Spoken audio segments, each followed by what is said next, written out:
Mark Andreessen famously said, software is eating the world, but I would argue that it can't spread and grow without the hardware that it runs on.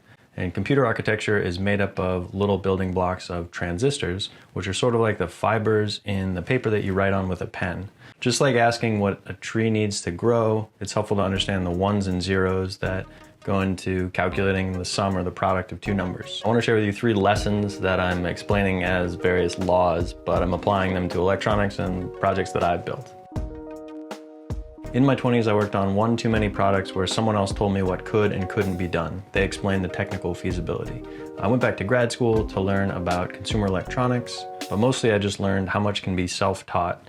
For me, the social pressure helped, but that's more and more accessible these days. You can find other people interested in the same stuff as you that are passionate about learning what you want to learn about. So why should you care about electronics and the science behind them when most things today are plug and play and you can just buy the components and put them together? I think the important question is, what do you do when something breaks? There's an argument that you only really learn something when you face a failure and you overcome it. There's a line I like from Jerry Seinfeld where he says, I think of all the things I would trade, the last ones I would trade would be the failures.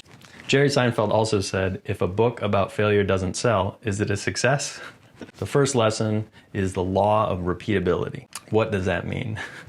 There are a bunch of laws out there. For instance, Ohm's law is a really important one. Ohm's law explains that the current across 2 points is proportional to the voltage across those points. But it doesn't matter what Ohm's law is. What's important is that there are laws out there and they're repeatable. So you can build a circuit, you can get a voltmeter, and you can plug it in and see what's actually happening. The interesting thing about electronics is the math actually applies to the circuits and the things that you build.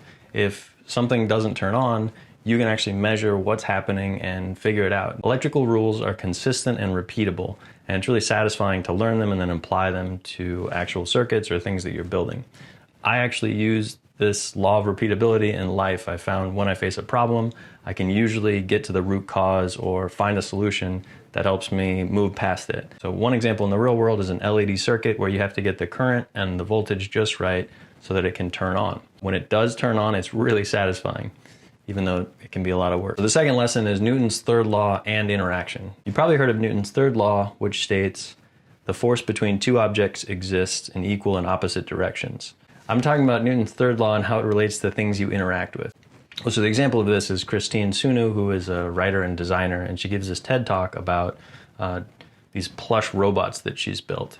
She says this about our interaction with different products. The things we create and the things we interact with digitally affect us as social and emotional creatures. So she builds these haptic plushies, and in her TED Talk, she presents it to you.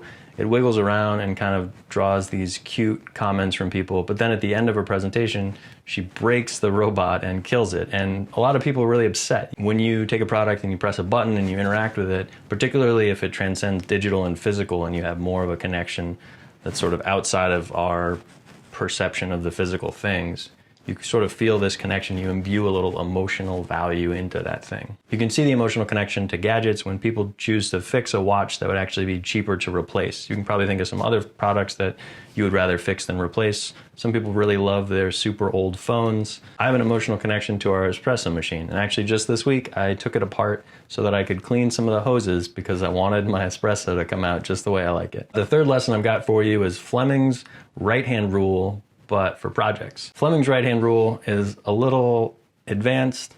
It says the direction of induced current when a conductor moves in a magnetic field follows your right hand. I actually don't know what that means. I'm not really sure what that means, but I'd argue the more important right-hand rule is that you always have the right hand to build a project. There are a bunch of rules out there, but the point is you could figure out and build almost anything that you want. And these days, with the access to information, online tutorials, and boards, you can pretty much buy the pieces or components to build whatever you might imagine. Yeah, all electronics are made up of building blocks that you could buy. You can buy plug-and-play boards that'll plug into Arduino and make your own project with a camera. I find an incredible impact of combining hardware with digital interfaces. And after realizing how much I could teach myself, I started building stuff in grad school that no one had taught me how to make. I rigged a little motorized car to respond to controls from my iPhone. I learned how to write code on a server that allowed a sculpture to respond when people posted tweets with a specific hashtag. And I made a lot of other stuff that did or did not work, just trying things out. When you understand the simple fundamentals of electronics, you can take apart a printer and reuse the motor in it. You can disassemble a flashlight and use the LEDs or the resistors. You could even fix broken speakers, either to save money or to save the world, or both. So the important thing is gaining knowledge through these experiences, particularly if you face an obstacle and overcome some failure.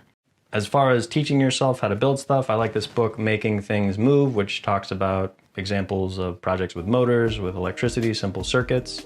There's a lot of good stuff in here. I also recommend some basic physics videos from Crash Course. I'll put a link below. I also have a video where I explain a little bit of electronics and share some more interactive projects that I built, so check that out. If you have any questions about this video, please add them in the comment. I'm curious to know what you guys are interested in, and if you want more videos like this, please subscribe. All right, thanks for tuning in.